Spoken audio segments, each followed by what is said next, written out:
praticamente l'indagano che rappresenta l'indolo e lo scatolo che invece di per sé tal quale all'interno delle urine non debbono superare il valore di 20 mg. Sotto i 20 mg non si parla di disbiosi intestinale, sopra i 20 mg si parla di disbiosi intestinale e se l'indacano è alto vuol dire che servono i lactobacilli, se invece è alto serve lo scatolo, servono i bifidobatteri, se sono alti entrambi servono i lactobacilli e i bifidobatteri. Però c'è da sottolineare un concetto molto chiaro: siccome non si dà, è difficile che si dia un solo probiotico, si tende adesso a dare una miscela di probiotici. Cosa intendiamo per una miscela di probiotici? Intendiamo una miscela in cui ci siano almeno i lactobacilli e i bifidobatteri, che sono, diciamo, la base. Perché? Perché i lactobacilli hanno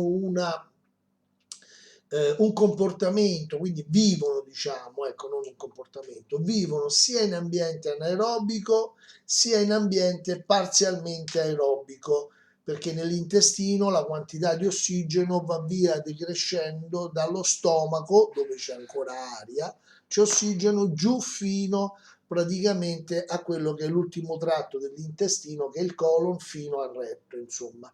Allora, i lactobacilli di solito tendono a porsi in corrispondenza del duodeno, del digiuno e dell'ilio, cioè nel piccolo intestino o intestino perme.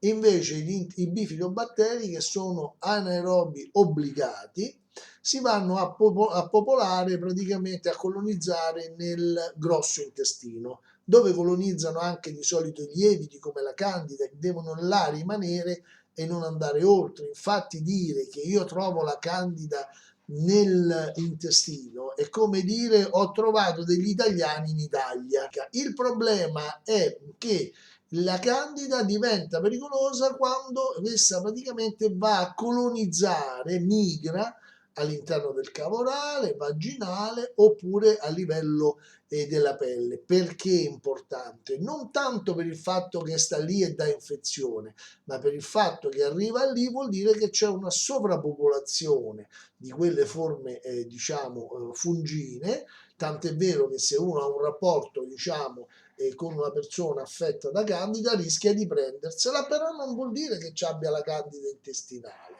Capito che voglio dire? Invece una persona che gli compare una candida vaginale indipendentemente dai rapporti vuol dire che o una cistite, vuol dire che ha la candida a livelli importanti, senza dover necessariamente fare analisi di ricerca della candida all'interno delle feci. Il gonfiore dell'addome, che è il gonfiore della pancia, insomma, già è un indicatore di che cosa? Della produzione di gas. Quali sono i gas che si sviluppano nell'intestino? Quantità industriale, si chiama CO2, anidride carbonica, l'effetto serra dell'intestino.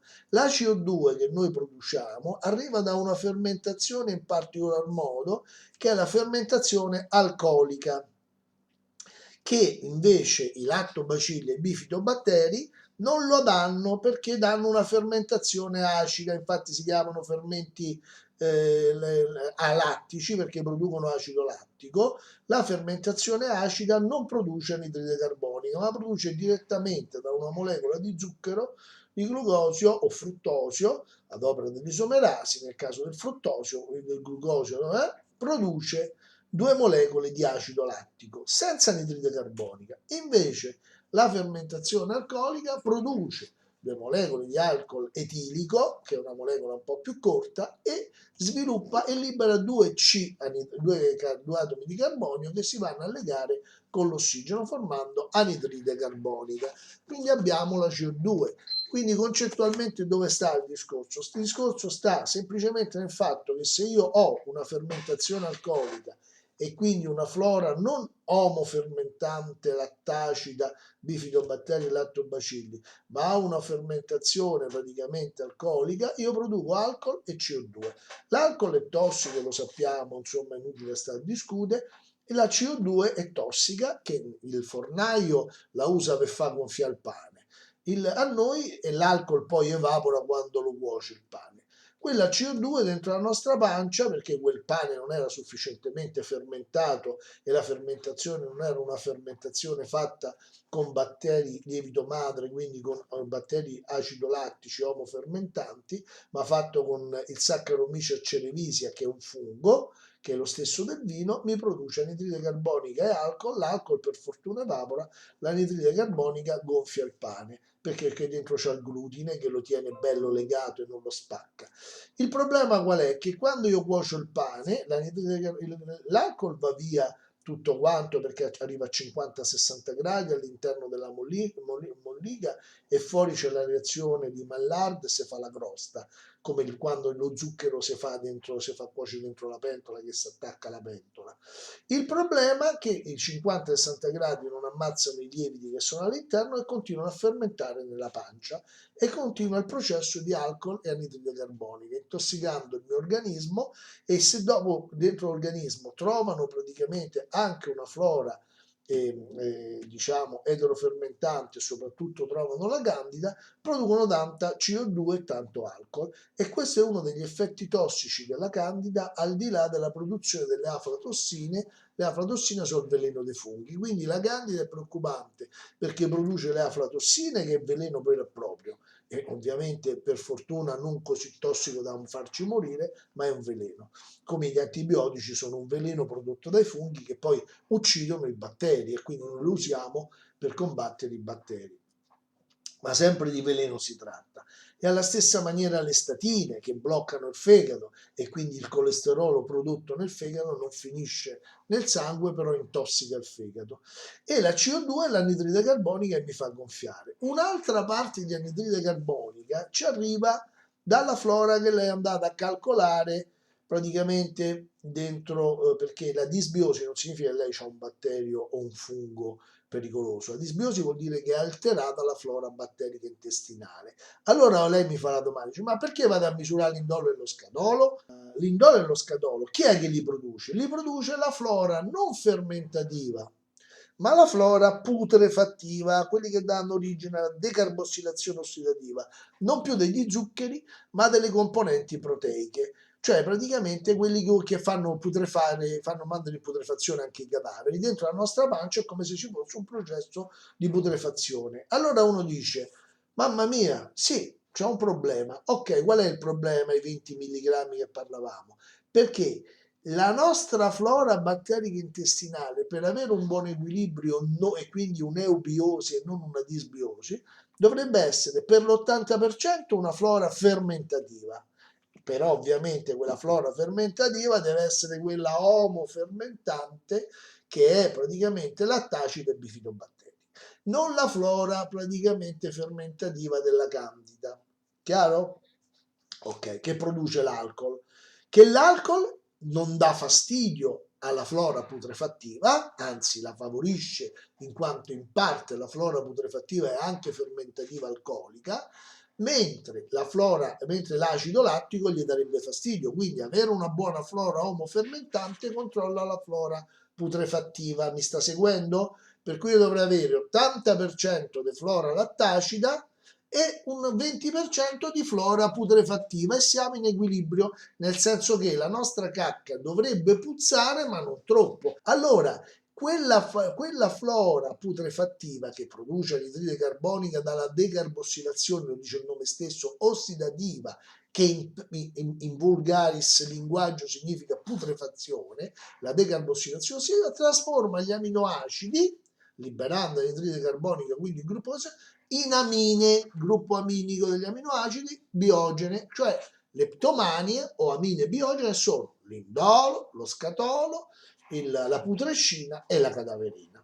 E noi dobbiamo evitare, e anche l'istamina, e anche lei è un'amina biogena prodotta dall'istidina per processo decarbosilativo, e può dare tante reazioni, anche quelle irritative dell'intestino. L'indolo e lo scatolo sono quelli che noi misuriamo. Perché? Perché derivano dalla decarbossilazione ossidativa del triptofano. Il triptofano è un amminoacido che non viene rapidamente assorbito, ma arriva addirittura nel colon e viene riassorbito nel tratto del colon, dove può subire quel processo di ossidazione ossidativa che lo porta al processo putrefattivo trasformandolo in indolo e scadolo. Dipende dall'entità dell'azione della flora che noi abbiamo. Ovviamente più ci sono batteri nel colon che arriva lì e più vuol dire, e quindi si produce scadolo, che dal greco scatos significa proprio cacca, per capirci. Quando arriva nel colon vuol dire che proprio lì ci stanno praticamente questi batteri che praticamente della putrefazione, come le Escherichia coli, l'enterobatteriaci, che sono per noi, possono diventare patogeni. Tant'è vero che noi nel nostro probiotico mettiamo uno di questi batteri potenzialmente patogeno,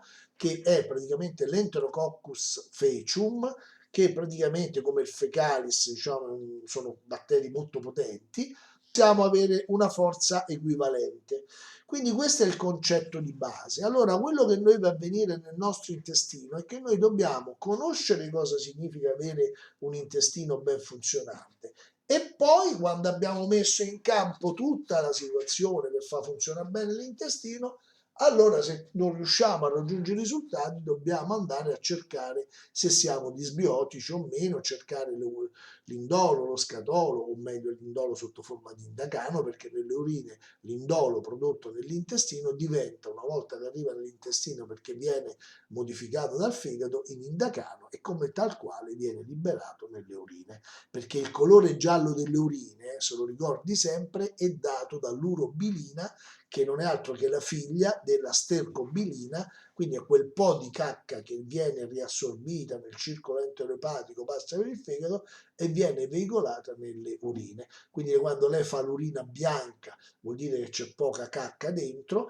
quando fa l'urina color Coca-Cola, insomma tamarindo, chinotto, ognuno ce l'ha un colore diverso, più scura o giallo scuro, vuol dire che praticamente c'è più cacca dentro. Quindi c'è un circolo enteroepatico dove c'è una parete intestinale che permette una maggiore permeabilità intestinale e soprattutto c'è una flora fortemente putrefattiva, perché noi praticamente se abbiamo una flora buona, neanche i sali biliari fermentano, cioè subiscono trasformazione trasformandoci in sali biliari secondari, cioè in desossicolico e litocolico, che sono poi quelli che danno i calcoli biliari, capito?